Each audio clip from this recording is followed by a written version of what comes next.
अपरोक्ष ज्ञानास हेतू कारण हेच आहे ना. जीव आणि ब्रह्म या दोघांच्याही एकतेसाठी जे अपरोक्ष ज्ञान होतं, एकतेचं जे अपरोक्ष ज्ञान होतं, त्याचा साक्षात कारण कोण?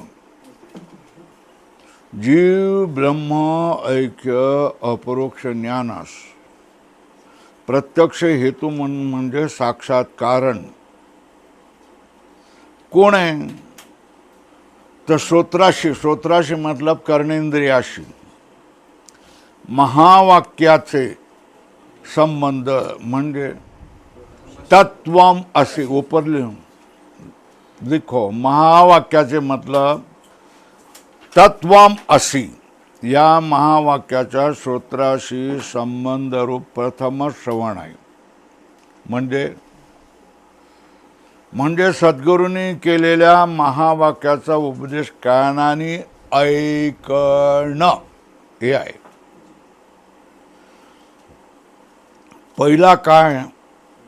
पहिला संबंध कुठला? तम असी. कोणी म्हटलं? सद्गुरूंनी म्हटलं. मग ते तुम्ही ऐकलं. हा पहिला संबंध आहे. बरोबर आहे. महावाक्याचा उपदेश कानाने ऐकणे हे आहे प्रथम श्रवण. याला काय म्हणायचं? अधोरेखा करा प्रथम श्रवणच्या खाली. आता वेदांत वाक्य किती प्रकारची आहेत हे सांगतायत. वेदांत वाक्य दोन प्रकारची आहेत. काहींना अवांतर वाक्य म्हणतात, काहींना महावाक्य म्हणतात. बरोबर आहे. वेदांत वाक्य किती प्रकारचे आहेत? कोणती? बरोबर आहे. आता या अवांतर वाक्य म्हणजे काय, महावाक्य म्हणजे काय हे पाहूया. ज्या वाक्यात जीवाचे किंवा परमात्म्याचे फक्त स्वरूप सांगितलेले असते त्यास अवांतर वाक्य म्हणतात. अधोरेखा करा. अवांतर वाक्याचा आला ना अर्थ काय आला?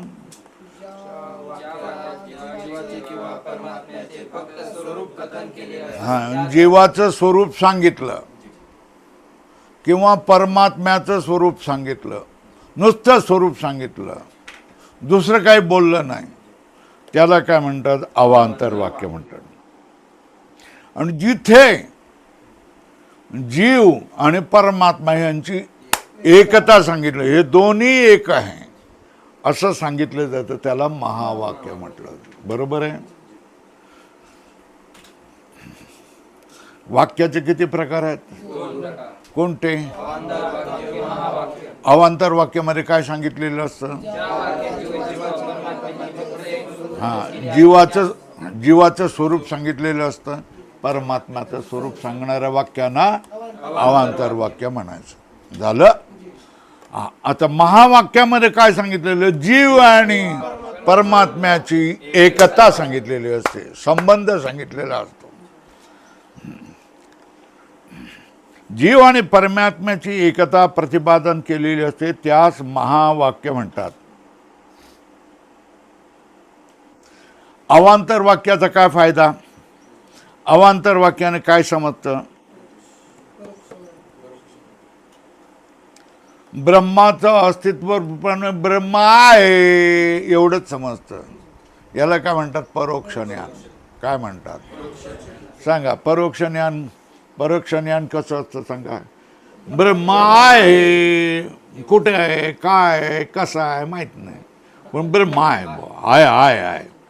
बरोबर आहे. जशा तऱ्हेने तुम्ही महाराष्ट्रातल्या कुठल्या तरी प्रदेशामध्ये असाल आणि तिथे तुमचा मित्र असेल, तर त्यांना तुम्ही सांगाल, काय सांगाल? की बाबा तिथे बीड जिल्ह्यामध्ये केज तालुक्यामध्ये एक गुरुकुल आहे बुवा. मग त्याला काय कळलं? एक गुरुकुल आहे. पण त्याने बघितलं का, अनुभव केला का, नाही ना. याला म्हणतात परोक्ष ज्ञान. अस्ति आहे असं ज्ञान होणं याला काय म्हणतात, परोक्ष ज्ञान म्हणतात. पण तिथे जाऊन डोळ्याने बघणं, एक दिवस राहणं, तिथे काय चालतं बघणं, हे अपरोक्ष ज्ञान झालं. बरोबर आहे. चला, ज्या वाक्यात जीव परमात्म्याची एकता प्रथमा त्यास महावाक्य म्हणतात. अवांतर वाक्याने फक्त ब्रह्माचे अस्तित्व रूपाने ब्रह्म आहे असे परोक्ष ज्ञान होते. काय, कशाने, अवांतर वाक्याने ब्रह्म आहे अधोरेखा करा, परोक्ष ज्ञान होते.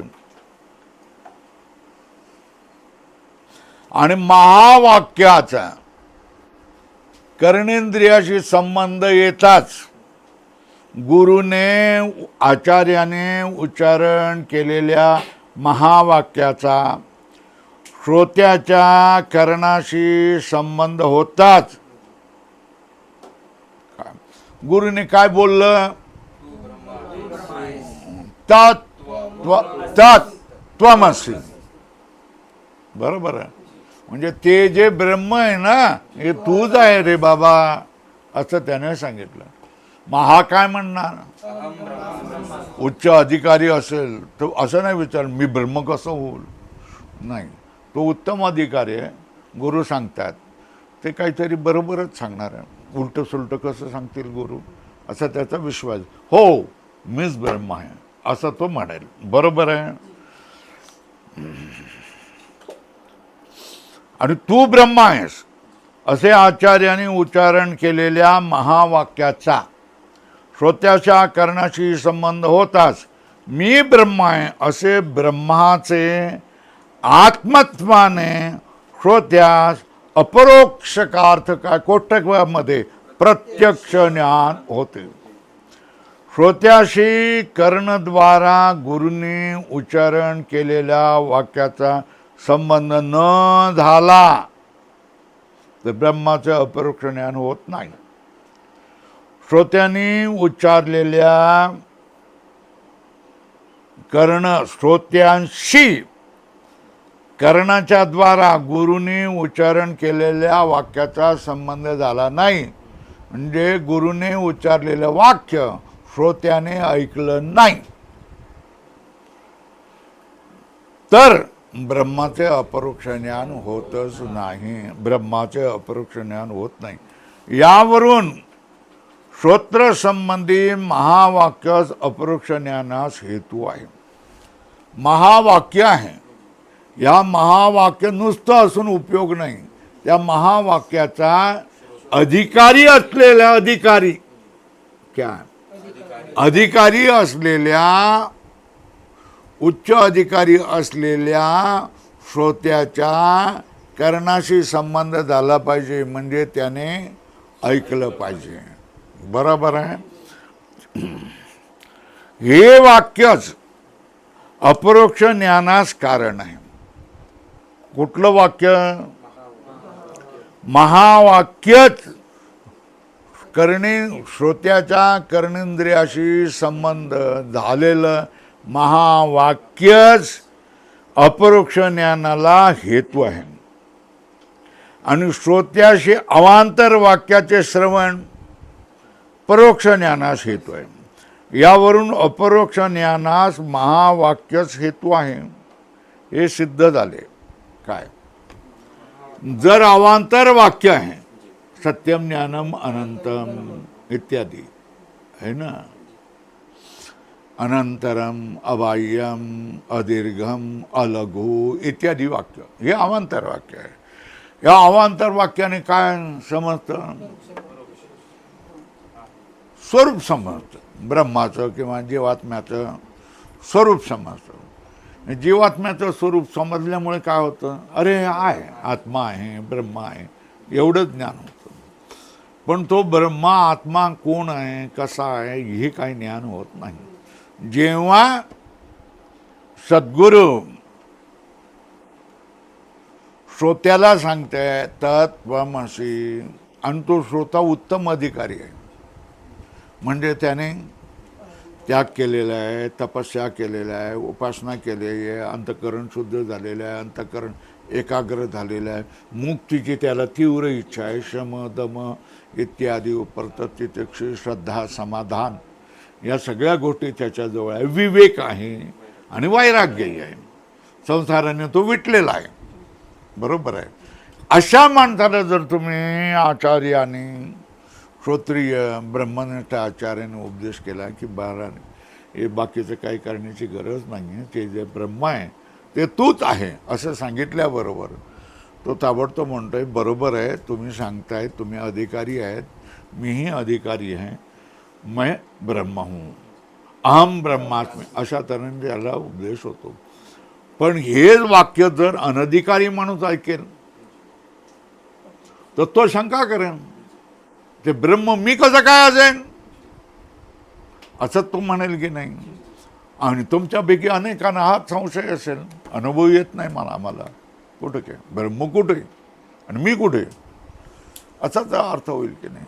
पण जो उत्तम अधिकारी आहे म्हणजे ज्याने पहिल्यांदा काय केलेलं आहे, विवेक ज्याच्याजवळ आहे, वैराग्य आहे, ज्याला कसल्याही इच्छा नाही या जगातली, कसलीही भीती नाही, कसलीही लाज नाही, कसलीही शरम नाही आहे ना, असा जो माणूस आहे त्याग तपस्या वैराग्य उपासना भक्ती असं सगळं करून अंतःकरण उत्कृष्ट झालेलं आहे, त्याला जर गुरुने उपदेश केला तत्वमसी या महावाक्याचा, हो अजूनपर्यंत मी झुंडत होतो, कुठल्या गावाला जात होतो, तीर्थक्षेत्रामध्ये जात होतो, परिक्रमा करत होतो, नर्मदा परिक्रमा केलं, सगळं केलं, पण मला कुठे भेटलं नाही. आणि तुम्ही सांगितलं की जो देव आहे, जो परमात्मा आहे, जे ब्रह्म आहे, ते तुझ्यामध्येच आहे, तूच आहेस, मग आता मला कुठे जाण्याची गरज नाही, काय करण्याचीच जरूर नाही. हा त्याला अशा तऱ्हेचा परोक्ष होतो. बरोबर आहे. यावरून श्रोत्रसंबंधी महावाक्याच अपरोक्ष ज्ञानास हेतू आहे आणि श्रोत्याशी अवांतर वाक्याचे श्रवण परोक्ष ज्ञानास हेतू म्हणजे कारण आहे. अधोरेखा करा. कर्णासंबंधी महावाक्य हे अपरोक्ष ज्ञानाला कारण आहे आणि श्रोत्याशी अवांतर वाक्यांचे श्रवण परोक्ष ज्ञानाचा कारण आहे. यावरून अपरोक्ष ज्ञानाला कारण कोण आहे? परमात्म्याचा साक्षात करण्याचं महत्वाचं कारण काय? महावाक्याचा उपदेश आहे. हेच सिद्ध झाले. महावाक्यापासून उत्पन्न होणाऱ्या अपरोक्ष ज्ञानाविषयी शंका. बरोबर आहे. हो, जर महावाक्यानेच अपरोक्ष ज्ञान होते असे मानले तर ज्ञानाच्या उत्पत्तीविषयी श्रवण मनन निधिध्यासन हेतू आहेत म्हणजे शास्त्राने सांगितले ते व्यर्थ होऊन जाईल. महावाक्याने जर तुम्हाला साक्षात्कार होणार असेल, परमात्म्याचा ब्रह्माचा स्वतःचा साक्षात्कार होणार असेल तर मग ज्ञान उत्पत्तीसाठी आत्मा अरे वा द्रष्टव्य श्रोतव्य मंतव्य निधिध्यासितव्य इत्यादी वाक्याचं काय व्यर्थ गेले ना. श्रवणादी हेतू श्रवण मनन निधिध्यासन हेतू आहेत म्हणून जे शास्त्राने सांगितले ते सगळं काय होऊन जाईल, व्यर्थ होईल. आता तुम्ही जर म्हणाल श्रवण मनन निधिध्यासनाचा असंभावनादी निवृत्तीमध्ये उपयोग आहे म्हणून व्यर्थत्व नाही. कालच झालं होतं ना, असंभावना आणि विपरीत भावना. असंभावना किती प्रकारच्या, कोणत्या कोणत्या? प्रमाण असंभावना कशाने निवृत्त होते? श्रवणाने आहे ना. प्रमेय विषय असंभावना मननाने. आणि विपरीत भावना कशाने निवृत्त होते? हे झालं ना, याला कायमच्या लक्षात ठेवायचं, आता विसरायचं नाही. बरोबर आहे. आता श्रवण मनन निधिध्यासनाचा असंभावनादी निवृत्तीमध्ये उपयोग आहे म्हणून व्यर्थत्व नाही असे वर तुम्ही सांगितले आहे खरे. तथापि कोणत्याही वस्तूचे अपरोक्ष ज्ञान झाल्यानंतर त्याविषयी असंभावना विपरीत भावना संभवतच ज्ञान. कुठल्याही वस्तूचं हे बघा, ही वस्तू आहे, हे ज्ञान झालं तुम्हाला, झालं ना. आता ही वस्तू नाही आहे असं तुमच्या मनामध्ये शंका येईल का? ही रुमाल नाही आहे, हा काय कटिवस्त्र आहे, अशी विपरीत भावना होईल का? जेव्हा कुठल्याही वस्तूचं अपरोक्ष ज्ञान होतं म्हणजे साक्षात्कार होतं, त्यावेळेला त्याच्याविषयी असंभावनाही नसते आणि विपरीत भावनाही नसते. बरोबर आहे. वस्तूचे अपरोक्षण झाल्यानंतर त्याविषयी असंभावना, विपरीत भावना संभवतच नाहीत. म्हणून श्रवणादिकाचे ठायी व्यर्थत्व दोष कायम राहतोच ना. अपरोक्ष भावना झाल्यानंतर विपरीत भावना, असंभावना होणारच नाही. मग श्रवण मनन निधिध्यासन करायचं कशाला? श्रवण मनन तुम्ही कशासाठी सांगितलं आहे? असंभावना, विपरीत भावना दूर करण्यासाठी केलं आहे. पण साक्षात्कार झाल्यानंतर असंभावना असतच नाही, विपरीत भावना असतच नाही. महावाक्याचं ज्ञान झालं, साक्षात्कार झाला, मग असंभावना, विपरीत भावना नाहीच आहे. मग श्रवण कशाला करायचं? मनन कशाला करायचं? निधिध्यासन कशाला करायचं? प्रश्न समजला? दोष श्रवणाधिकाचे ठायी व्यर्थत्व दोष कायम राहतो, तो राहतो. याकरता केवल वाक्य करून, केवल वाक्य करून म्हणजे केवल वाक्याने, मग ते अवांतर वाक्य असो, महावाक्य असो, परोक्ष ज्ञानच होते. आणि श्रवणाधिकाच्या साहाय्याने अपरोक्ष ज्ञान होते असे मानले असता श्रवणाधिकांना व्यर्थता येत नाही असे पुष्कळ ग्रंथाचे मत आहे. पुष्कळ ग्रंथवाले काय सांगतात? ब्रह्म किंवा जीवाचं लक्षण करणारी वाक्य अवांतर वाक्य, ती अवांतर वाक्य असो, किंवा जीव आणि ब्रह्माचा ऐक्य दाखवणारी महावाक्य असो, त्यांचं तुम्ही श्रवण केल्यानंतर परोक्ष ज्ञानच होतं. बरोबर आहे. तर परोक्ष ज्ञान झालेलं असल्यानंतर त्याचं अधिक विशेष रूपाने ज्ञान करण्यासाठी श्रवण मनन निधिध्यासन हे तुम्हाला करावं लागतं. असं काय सांगतात? पुष्कळ ग्रंथकर्त्याचे मत आहे. झालं ना. पुष्कळ ग्रंथवाले लोक काय म्हणतात? तुमचे अवांतर वाक्य म्हणजे तुम्ही जीवाचं आणि ब्रह्माचं लक्षणाचं वाक्य असून देत, किंवा जीव आणि ब्रह्म ऐक्याचं वाक्य असून देत, हे तुम्ही ऐकलं की पहिल्यांदा तुम्हाला परोक्ष ज्ञानच होणार, आणि नंतर त्याचे अधिक ज्ञान साक्षात्कार करण्यासाठी श्रवण मनन निधिध्यासन हे तुम्हाला करावं लागतं. असं कोण म्हणतं? अनेक ग्रंथकार म्हणतात. बरोबर आहे. झालं इथपर्यंत. सिद्धांत मत काय? सिद्धांत मत काय? केवळ महावाक्य श्रवणापासून अपरोक्ष ज्ञान व श्रवणाधिकास सार्थकता. बरोबर आहे.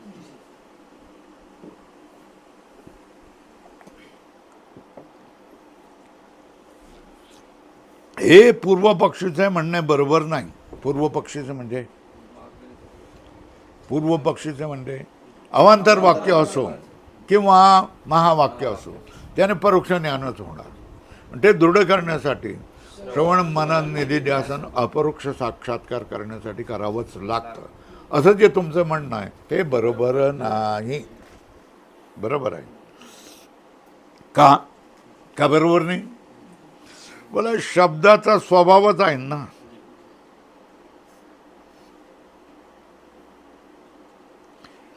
शब्दाचा स्वभावच आहे. काय स्वभाव आहे? तो व्यवहित म्हणजे या भिंतीच्या पलीकडे व्यवधान असलेल्या वस्तूचं. व्यवहित म्हणजे मध्ये काहीतरी प्रतिबंध व्यवधान असलेल्या वस्तूचं. तो व्यवहित म्हणजे दूरदेशच्या, तसेच भूतकालीन, आता समोर नाही, भविष्यकालीन, नंतर होणार आहे वस्तूचं काय ज्ञान करून देईल? बरोबर आहे. वस्तू आणि मनुष्य ह्याच्यामध्ये काहीतरी व्यवधान आहे, बरं, प्रतिबंध आहे, बरोबर आहे. त्यावेळेला वस्तूचं परोक्ष ज्ञानच होईल. भूतकालीन वस्तू समोर आहे का तुमच्या, मग परोक्ष ज्ञानच होईल. भविष्यकालीन वस्तू आता आहे का, मग त्याचंही काय होणार, परोक्ष ज्ञानच होणार, बरोबर आहे. परोक्ष ज्ञानच होते. व्यवहित वस्तूचे शब्दाने अपरोक्ष ज्ञान केव्हाही होत नाही व होणेही शक्य नाही. ज्याच्यामध्ये व्यवधान आहे, प्रतिबंध आहे, अशा वस्तूचं शब्दाने अपरोक्ष ज्ञान होईल का? अरे बाबा, त्या भिंतीच्या पाठीमागे तो रितेश महाराज उभा आहे, एवढं बोललं, शब्द बोलला ना, है ना. तुम्ही काय म्हणणार आहे, अरे आम्हाला तर दिसतच नाही, कारण व्यवधान आहे, बरोबर आहे.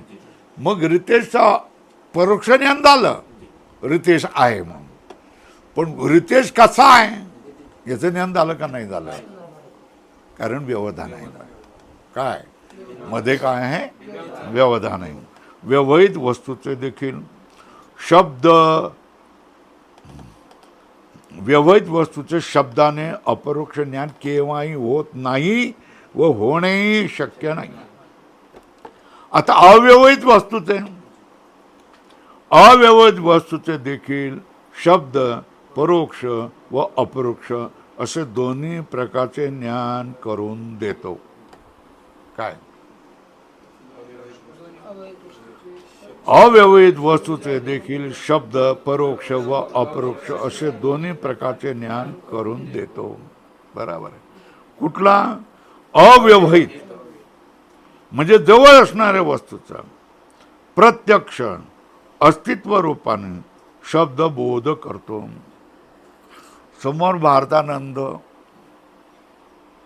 उभे आहेत, स्वामी भारतानंद उभे आहेत. तर तो म्हणाला की असे एक स्वामी आहे भारतानंद म्हणून. आता त्या माणसाने ऐकलं, हां, त्याला काय ज्ञान झालं, भारतानंद नावाचे कोणीतरी एक, कोण आहे, स्वामीजी आहेत. स्वामीजी आहेत म्हटलं संन्यासी आहे, पण त्याला माहीत झालं का हेच आहे का. मग तो म्हणतोय की ज्यांना मी भारतानंद म्हटलं नाही, बघा तुमच्या बाजूला आहेत. ओ बाबा बाबा, हे आहेत होय, याला काय म्हणतात, अपरोक्ष. जवळच उभे होते की नाही, होते ना, पण त्याने सांगितलं की नाही. स्वामी भारतानंद नावाचे एक वेदांती आहेत, त्याने ऐकलं, हो ठीक आहे, कुठे आहेत, त्याने सांगितलं हे बघा बाजूला आहेत तुमच्या. तो, अरे बाबा बाबा बाबा, तुम्ही माझ्या जवळच आहेत आणि मी तुम्हाला ओळखलं नाही. याला काय म्हणतात, अपरोक्ष.